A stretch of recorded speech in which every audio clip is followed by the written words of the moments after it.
Armstrong, the All-American Boy. Wave the flag for Hudson High, boys. Show them how we stand. Ever shall our team be champions, known throughout the land. Wheaties, breakfast of champions, bring you the thrilling adventures of Jack Armstrong, the All-American Boy. Hello, Larry. What's on your mind today? What's your guess, Mr. McCormick? Well, judging from that big grin, I'd say it was another Wheaties champ game. Right. Today I've got 4 questions on champions. The answers to the questions I'm going to ask are in every complete Champ Stamp album. Now, here's the idea. I'll explain it while the girls are getting their Champ Stamp albums all ready for the game. I'll ask a question, then you ring a bell and try to answer it. Okay? Fine. And every question answered correctly gets 25 points. Sounds good to me, Larry. Well, I think all of Jack Armstrong's friends are ready, so let's go with question number 1. Here it is. What famous Big Ten football coach has a record of 113 wins, 9 ties, and only 31 losses? Let's see. 113 wins, 9 ties. You find his pictures on Champ Stamp set number 3. Big Ten coach. Could it be... No.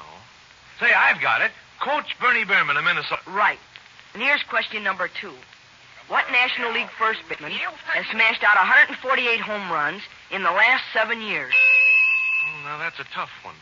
First baseman, 148 runs, 7 years. You'll find his Wheaties Champ Stamp in set number 11. I'm afraid I'll have to give up on that one. The answer is Dolph Camilli of the Brooklyn Dodgers. Question number 3. Who is known as the King of Clowns?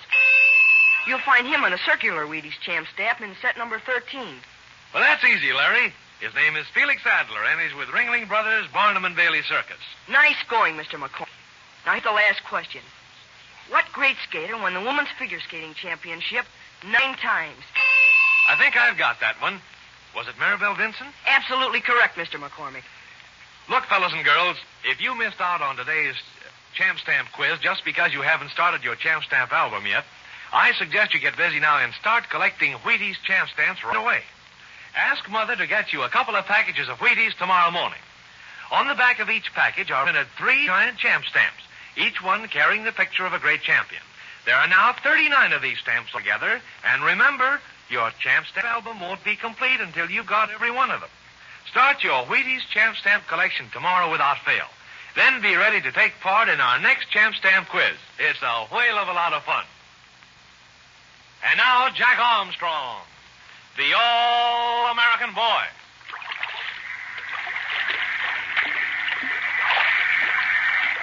The schooner Spindrift is at anchor in Manila Harbor.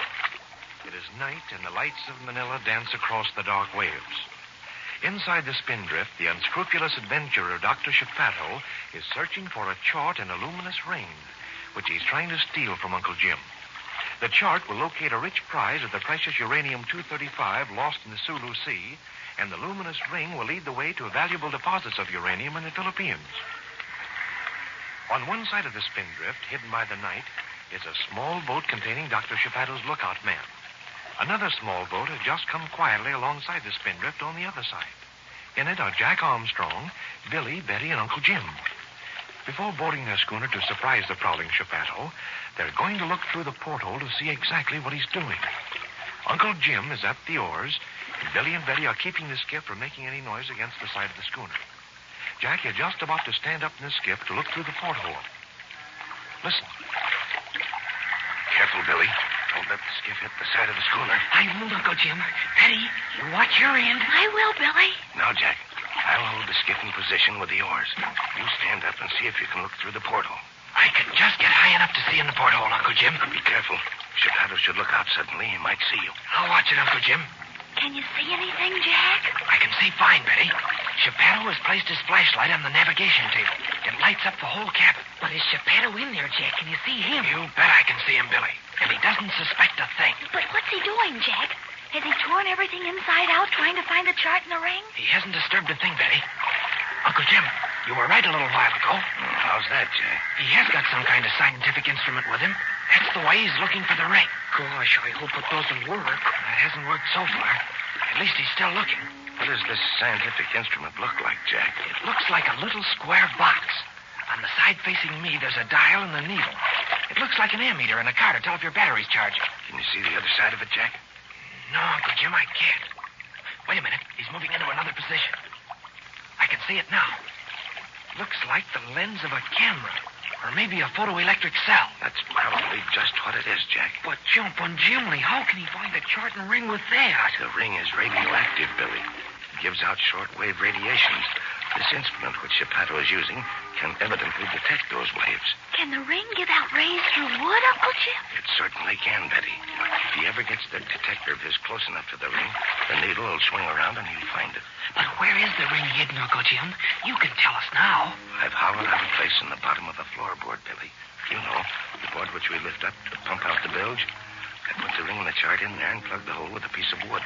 But if he ever looked at that board, he'd see the plug, Uncle Jim. He'd never see it, Betty.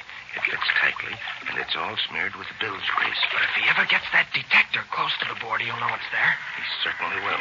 What's he doing now, Jack? He's carrying the detector back and forth along the bunks, Uncle Jim. He's been on board about 15 minutes now. By this time, he must have covered the top and sides of the cabin. He'll probably start on the floorboard soon. He's moving along the bunks again, holding his detector against the mattresses. We'd better keep an eye out for that lookout. He may bring his boat around to this side of the schooner. I've been watching for that, Billy. But I think he'll stay on the other side. Geppetto's getting warm, Uncle Jim. He's holding his detector down to the floorboards now. Is he at the forward or aft end of the cabin, Jack? He's at the aft end, near the companionway. He's pretty close to that floorboard, then. Uncle Jim, I think he's found it. What's happened, Jack? What's he doing? He's standing perfectly still, but he's moving the detector back and forth over one certain spot. Is the detector needle flickering, Jack? I can't see from here, Billy, but it must be. He's bending over, watching it. He's found the spot, all right. And I thought I had it securely hidden. It just shows, Jack, that we should never underrate our opponents. What's he doing now, Jack? He's found it. He's put the detector down. He's starting to take up the floorboard. It's time for us to climb on board, Jack. I don't want him to get a chance to examine that chart. Oh, we'd better hurry. Careful, Betty. We've got lots of time. After he takes the board up, he'll have to get the plug out somehow. I'll climb on deck first, Uncle Jim, and make the skiff fast. Give me one end of the painter, Betty. Oh, here it is, Jack. Oh, do hurry. Can you shinny up all right, Jack? I can get up, Billy. I'll pull myself up by the main shrouds. Then I can lend you and Betty a hand. Here I go. You next, Betty. Take Jack's hand. He'll pull you up. Yeah. You're next, Billy. Here, take my hand. Oh, I don't need it, Jack. I'll climb up this way. Pull the skiff towards the stern, Jack, while I hold it off the side of the schooner. We'll let it swing clear. All right, Uncle Jim. Billy, you and Betty wait here. And be quiet. We've got to take Geppetto by complete surprise. We'll stay here on deck, Jack, right by the shrouds. But do hurry, Jack. We don't want Geppetto to have a chance to read that chart. We'll be back in half a jiffy, Betty. Gosh, I hope Geppetto doesn't hear Jack and Uncle Jim, Betty. I can't hear them, Billy. Why, Jack is walking so quietly I can't even hear him myself. I hope that lookout in the skiff doesn't take a notion to look on deck now. He wouldn't see us anyway, Billy. It's too dark. Oh, yes, he would see us, Betty. He'd see us profiled against the stars. Oh, I do wish Jack and Uncle Jim would hurry. Geppetto may get a chance to look at the chart. Well, he'd have to do more than just look at it, Betty. He'd have to study it closely to discover where the sunken reef is located. But if he once gets his hands on it, we may never get it back. Oh, gosh, Betty. You don't think Uncle Jim would ever let him get off this schooner with that chart and ring? No, Billy, but something might happen. Here come Jack and Uncle Jim now. I hope the lookout stays down in his boat. Is everything all right, Billy? Well, the lookout is still down in his skiff, Uncle Jim. Good. By this time, Geppetto should have just found the box with the chart and ring. I'll step over to the cabin hatch and see. Are the chart and ring in a box, Uncle Jim? They're in a waterproof matchbox, Jack.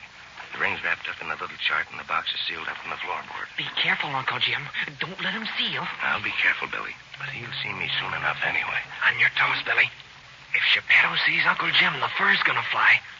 Uncle Jim is signaling for us to come over to the hedge, Jack. Come on, but be careful. There, you can see him now. Look, Jack, Geppetto's taking the plug out of the floorboard. There's the box with the chart and ring, Billy. Look sharp now. The moment he starts to open that box, I'm going to jump down the companionway and get him. We'll come down right behind you, Uncle Jim, in case he gives any trouble. No, Jack. You and Billy stay here to handle that lookout. We'll come up on deck as soon as he hears the noise.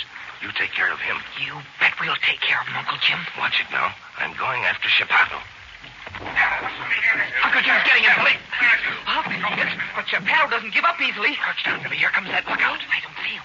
Oh, yes, I do. Yes, I do. He's climbing on deck near the bow. He'll be here in a second. You look down into the cabin, then we'll nab it. He's coming, Jack. He's coming on the run. Uncle Jim has Geppetto, Billy. Now it's up to us to get this fella. He'll be easy. He's a small, wiry fella. He may be tough, Billy. You tackle him around the knees, I'll get him from the top. Now. Oh, we got him, Jack. Hold him, Jack. Don't let him get away. He's wriggling loose. He won't wriggle loose from me, Betty. I still got him by the legs, Jack. Let go, Billy. I've got him now. Okay, he won't get loose in a hurry. Geppetto's coming up from the cabin, Jack. Gosh, is he all by himself? No, Billy. Uncle Jim's right behind him. Oh, Uncle Jim has Geppetto in hand, Jack. Here they both come. Did you get the chart, Uncle Jim? I've got it, Betty. Right in this little box here. Geppetto was a little surprised at seeing me. This is your round, Captain Fairfield. Ah, I see you have caught Michel, too. He did not make a very good sentry. I shall deal with him later, if there's anything left of him. He's not hurt, Dr. Geppetto, if that's any comfort to you. So, it's you, Jack Armstrong, and Billy and Betty Fairfield.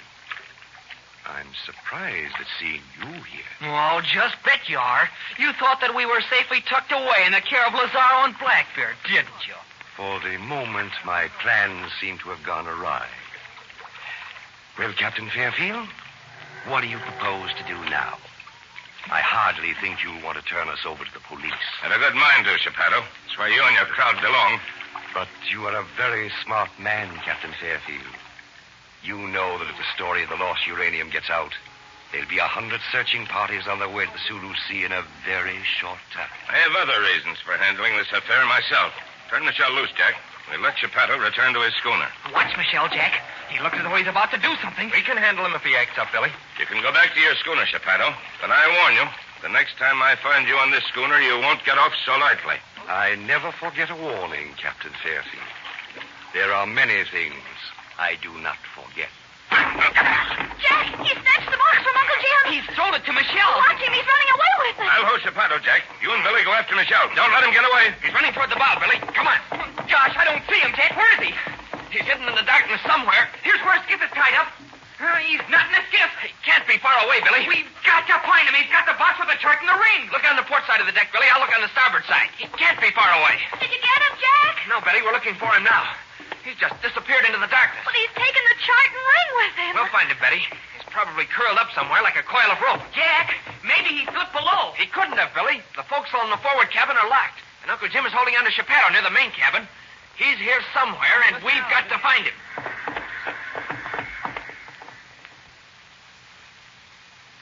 Say, where can Michel have disappeared to? He couldn't have just evaporated into the night. But he certainly isn't on deck. And he didn't go overboard, or Jack would have heard his splash. There's something mighty strange about the way he vanished. Jack and Billy had better find him pretty quickly. It won't be long before Lazaro and Blackbeard will be back to Geppetto's schooner. Will they get their crew together and come over to the Spindrift? There's a barrel full of thrills ahead, so listen in, all of you, at the same time tomorrow for another exciting episode of The Chart and Ring with Jack Armstrong, the All-American Boy. Here's a mighty fine tip in just 65 words. Remind Mother to get you a couple of packages of Wheaties right away. Then ask her to be sure to serve you a heaping big bowl of those keen-flavored whole wheat flakes every morning from now on. It's almost a cinch you'll go for that extra satisfying Wheaties flavor they're handing out. But don't wait. Have a bowl full of Wheaties tomorrow morning for sure. Have you tried Wheaties? They're whole wheat with all of the bran. Won't you try Wheaties? This is Franklin McCormick saying goodbye until tomorrow for General Mills, makers of Wheaties, Breakfast of Champions, who have just presented another episode of Jack Armstrong, the All-American Boy. Wheaties, the best breakfast food in the